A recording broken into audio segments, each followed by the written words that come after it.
जय जोहार, नमस्कार। छत्तीसगढ़िया चैनल देख रहे हैं आप। छत्तीसगढ़ की तमाम सभी बड़ी महत्वपूर्ण काम की खबरों की शुरुआत करते हैं आज की पहली बड़ी खबर के साथ। अब छत्तीसगढ़ में मुख्यमंत्री के द्वारा नए तरीके से काम किया जा रहा है। अफसरों को कहा है 100 दिन की कार्य योजना पर काम शुरू करने के लिए। मुख्य सचिव ने अफसरों के लिए उच्च स्तरीय बैठक इस दौरान दिए कड़े निर्देश। उन्होंने रायपुर के चिप्स कार्यालय में राज्य सरकार की घोषणा पत्र का क्रियान्वयन और परिपालन के लिए समयबद्ध कार्य करने की योजना बनाकर राज्य शासन के विभाग को सचिवों के माध्यम से 100 दिन के अंदर किए जाने वाले कार्यों को पूरी तरीके से करने को कहा है। मुख्य सचिव ने अधिकारियों को निर्देश दिए हैं कि राज्य शासन के 100 दिवस में किए जा सकने वाले कामों को तय कर समय सीमा में कार्य को सुनिश्चित करें। छत्तीसगढ़ के दुर्लभ प्रवासी पक्षियों की खूबसूरत तस्वीर प्रदेश में देखने को मिल रही है।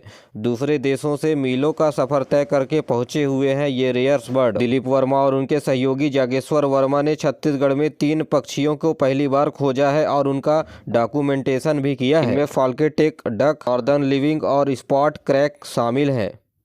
छत्तीसगढ़ के 1000 साल पुराने महामाया मंदिर में नए साल के अवसर पर लगी 1.5 लाख लोगों की भीड़। आदिशक्ति मां महामाया मंदिर ट्रस्ट के द्वारा बताया गया कि 1 जनवरी को 1.5 लाख लोगों ने माता के दर्शन किए। समिति के द्वारा इन भक्तों को माता का प्रसाद बांटने के लिए 60 क्विंटल बूंदी का प्रसाद भी तैयार किया गया था। दूर दराज से आए श्रद्धालुओं के लिए भोजन की भी व्यवस्था थी।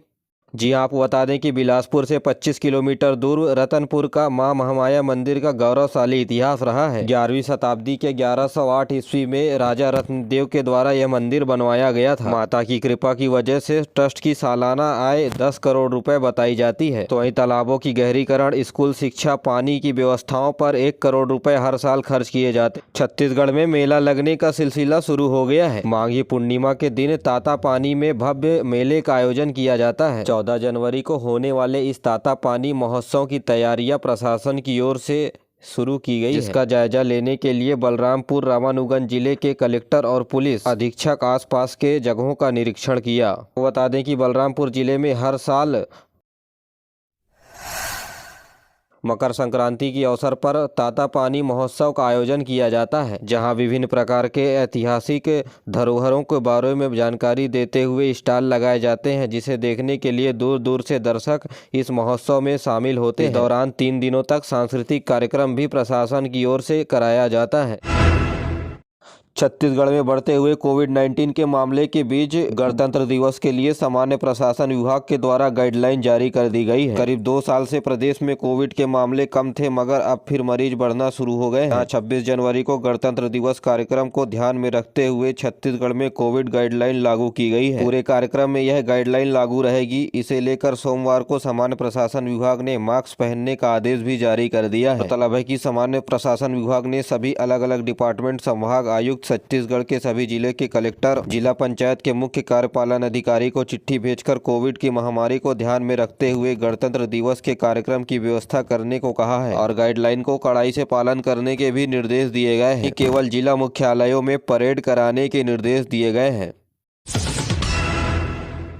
नए साल के अवसर पर पहले दिन छत्तीसगढ़ के स्वास्थ्य मंत्री एवं परिवार कल्याण मंत्री श्याम बिहारी जायसवाल ने हिंदू रीति रिवाज से पूजा अर्चना कर मंत्रालय में प्रवेश किया, जिसके बाद प्रमुख स्वास्थ्य सचिव रेणु जी पिल्ले और अन्य सहायक सचिवों के साथ बैठक ली और इस बैठक के बाद स्वास्थ्य मंत्री ने बड़ा ऐलान किया। कहा, प्राइवेट अस्पतालों में गरीबों के बेहतर इलाज का होगा बंदोबस्त। जी हाँ, छत्तीसगढ़ सरकार जल्द ही नई मेडिकल पॉलिसी प्रदेश में लागू कर सकती है। उन्होंने बताया कि गरीब परिवार के कल्याण के लिए आयुष्मान कार्ड की क्षमता 5 लाख रुपए से बढ़ा करके 10 लाख रुपए किए जाने की व्यवस्था राज्य सरकार की ओर से की जाएगी। तो वहीं नए मेडिकल कॉलेज की कंस्ट्रक्शन रिपोर्ट रिसर्च की जानकारी मांगी। 108 और 102 के साथ 100 वाहनों की सुविधा गांव-गांव तक पहुंचाने के निर्देश दिए गए। स्वास्थ्य मंत्री ने कहा कि डॉक्टरों के लिखे बिना दर्द निवारक दवाओं की बिक्री पर भी सख्ती से कार्रवाई करें। उन्होंने कहा कि मैं स्वयं सरकारी अस्पतालों की जांच करूंगा, तो वहीं स्वास्थ्य अधिकारियों के द्वारा भी सप्ताह में 2 दिन सरकारी अस्पताल को जांचा जाएगा। मुख्यमंत्री के गृह जिले जसपुर को रायगढ़ पुलिस रेंज से हटाकर फिर सरगुजा में किया गया शामिल। इस संबंध में गृह विभाग ने आदेश जारी किया है। बता दें कि कांग्रेस के शासनकाल में जुलाई माह में सरकार ने आपराधिक मामले पर कार्रवाई के लिए नए पुलिस रेंज का गठन किया था, जिसमें जसपुर जिले को सरगुजा पुलिस रेंज से रायगढ़ पुलिस रेंज में शामिल किया गया था। भाजपा की नई सरकार बनते ही बिलासपुर से जसपुर की ज्यादा दूरी देखते हुए गृह विभाग ने आदेश जारी किया है। इससे पहले जसपुर जिले का पुलिस मुख्यालय रायगढ़ जिले में स्थापित किया गया था। झीरम हत्याकांड के आरोपियों की सूची जारी कर दी गई है। नेशनल इन्वेस्टिगेशन एजेंसी यानी एनआईए ने 19 वांटेड नक्सलियों की सूची जारी की है। इन नक्सलियों के ऊपर 50,000 रुपए से लेकर 7 लाख रुपए तक का इनाम है। 25 मई 2013 को झीरम हत्याकांड हुआ था, जिसमें कांग्रेस के बड़े नेताओं को नक्सलियों के द्वारा मारा गया, जहाँ कांग्रेस नेता समेत 33 लोगों को मारा गया था। सरकार के मुताबिक जो भी इन नक्सलियों का नाम बताएगा उन्हें सरकार की ओर से इनाम भी दिया जाएगा और उसका नाम गोपनीय भी रखी जाएगी। आपको बता दें कि इस हत्याकांड में हिडमा जैसे बड़े नक्सलियों के नाम शामिल नहीं है।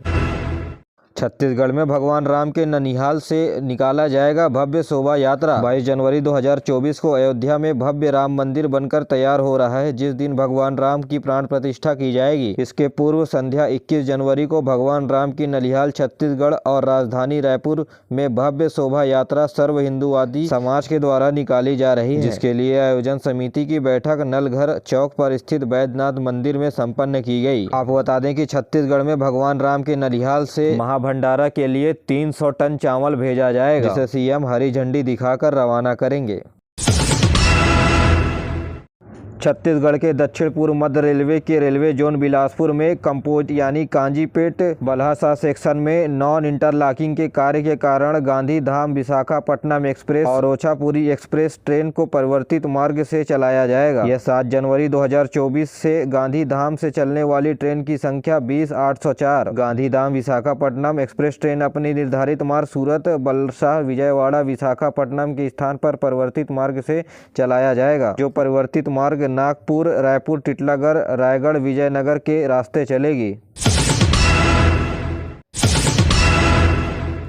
छत्तीसगढ़ में पूर्व मुख्यमंत्री भूपेश बघेल के द्वारा हाफ बिजली बिल योजना लाया गया था, जिसके बाद अब नई सरकार के गठन के चलते इस योजना पर ब्रेक लगाने की तैयारी की जा रही है, जिससे स्थानीय लोग परेशान हैं। हाफ बिजली बिल योजना बंद होने के आसार के बीच कंपनी के अधिकारियों ने नया मसौदा तैयार करने के लिए शुरू कर दिया है। जुड़े हुए विकल्पों को तैयार किए जाने की घोषणा सामने आ रही है। बिजली कंपनी के अधिकारियों ने बिजली बिल हाफ योजना की रिपोर्ट प्रस्तुत कर इसे पुष्टि भी की है।